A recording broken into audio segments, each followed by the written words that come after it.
How to restore a streak on TikTok. Hey everyone, welcome back to our channel. So today I'm going to show you how you can restore a streak on TikTok.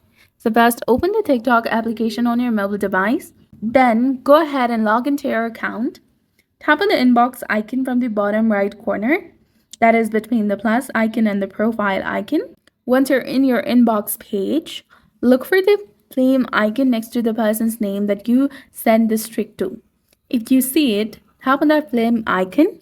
A button that says restore should appear in the middle of the screen. Simply go ahead and click on it. Another method is to try deleting the chat between you and the other person. This might help restore the streak.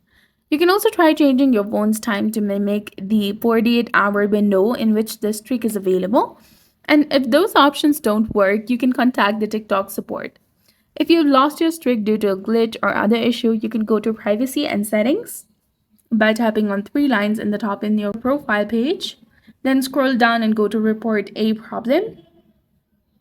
Go ahead and scroll down and tap on chat with us. It will take you to a conversation or the chat page. Explain your problem that you want to restore a specific streak. So that's all for today. If you found this video informative, please go ahead and like and subscribe to our channel. Thanks for watching.